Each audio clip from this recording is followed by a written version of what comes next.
Yes, tubahaye ikaze nanone guys.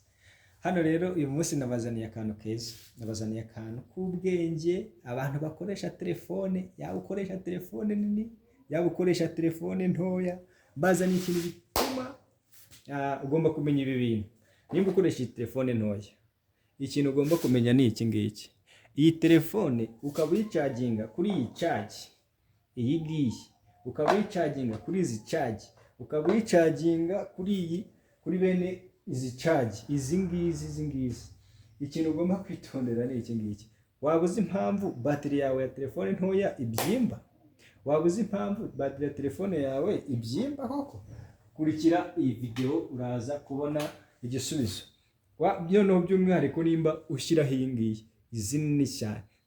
Ndaje mbereke uburyo ugomba kwitonda ukoresha izi charge zitandukanye kuri ino telefone yawe ntoya. Iyi telefone yawe irabyimba bateri, irashiramo umuriro vuba kubera izi mpamvu zikurikira. Nimba ukoresha izi bateri ntoya hanyuma ukaza ukazicagingisha iyi telefone, iyi charge yawe, izi ngizi zitandukanye zimeze gutya, urambabaje cyane. Ariko birakosoka. Wabikosora gute? Ikintu ugomba gukora ni iki. Uraza ukareba telefone yawe. Telefone yawe uri gukoresha ni iyihe? Telefone yanjye ndi gukoresha ni telefone ntoya yanjye ya Airtel. Na Tecno zose ni kimwe. Hanyuma ikintu ubanza kureba kuri ino bateri yawe, urayifungura telefone ugakuraho urugi, ukaza ukareba ino voltage. Iyi voltage yanditseho limited charge voltage. Urabona ko ingana na 4.2 voltage. Iyi voltage rero niyo igomba kutarenza. Limited charge. Iyi ngiyi ni voltage ituruka muri ya bateri, ituruka muri ya charge yawe iyo ugiye gucaginga. Ntugomba kurenza, nk'urugero kuri bateri, ntugomba kurenza 4.2 volt. Ubireba gute rero? Ndaje mbikwereka. Urabona nk'iyi sharijeri yacu, iyi ngiyi nitureba neza turasanga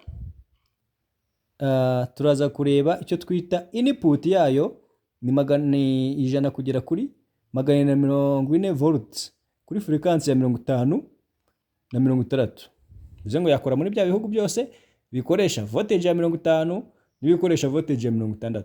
Yayicomekaho input nta kibazo. Ikindi ugomba kureba ni iki. Output yayo itanga 5.1 ampere. Voltage ya 5. Kurikira iki kintu wumve neza. Muntu ukoresha iyi charge kuri telefone ntoya ugomba kwitonda. Uri byitondera gute? Iyi sharijeri output yayo itanga, tubonye ko ari 5. Nidusanga ari 5 rero uraza urebe kuri ya bateri yawe, twabonye ko icagingwa na kangahe. Icagingwa na 4.2 maximum, ni limited, niyo igomba kuba yicaginga. Muri kubibona kano kantu? Hanyuma iyi ngiyi uraje ucometseho ino charge yawe ifite kangahe output ya 5. Ubwo urumva ibi bintu inyuguti iyi bateri itazangirika, irabyimba kubera ko uri gushyiraho voltage nyinshi isohoka muri ino sharijeri itari yayo. Ikindi reka nkwereke, n'iyi ngiyi nimba ugira ngo ukoreshe iyi ngiyi nabwo reka turebe. Iyi ngiyi nayo urabona ko yinjiza kangahe? Reka turebe neza.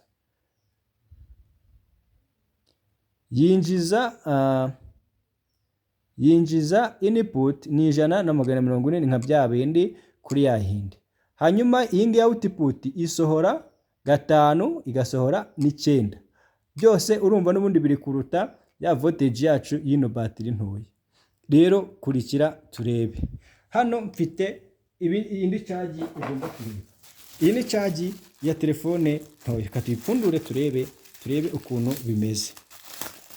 Turaza, dore ngiyi ni nshyashya iracyafunze. Turebe iyi ngiyi bayishyiraho iki. Bayishyiraho iki?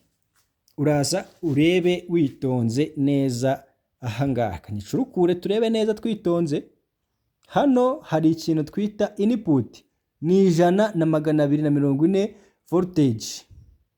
Hanyuma ikindi kiriho ni iki? Ni frequency. Ikindi kiriho ni output. Iyi output yacu uri kubona nayo yanditseho output, uri kubona ko ifite ya DC is specific DC 5.0 ikagira ampere ya 5. Guys, ahantu mukurikire neza, iyi voltage nino charge yacu icaginga zino telefone zacu ntoya ni ingenzi gukurikiza amabwiriza. Iyi current yacu urabona ko ari miliampere 50, miliampere 5000. Nituza kureba kuri ya telefone yacu uzasanga nayo ifite miliampere zingahe? Miliampere 1000 per hour. Ikintu ugomba kwitondera ni iki? Nukuvuga ngo iyi voltage yanditse kuri no charger ntabwo igomba kuba iri munsi ya yindi twabonye kuri battery yacu. Hanyuma iyi charger niyo bakoreye neza kubera current yayo kwinjiza izi telefone ntoya. Gabanya rero gukora amakosa yo gucaginga iyi telefone ntoya kuri zino charger nini.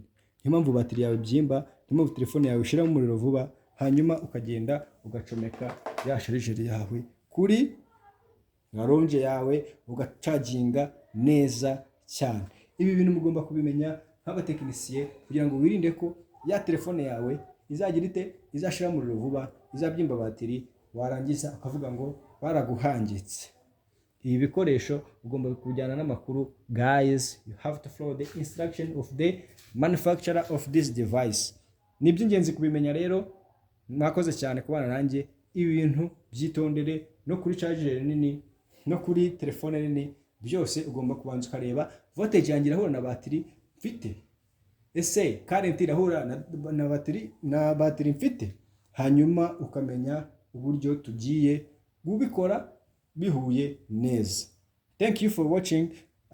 Don't forget to subscribe. Guys, thank you very much.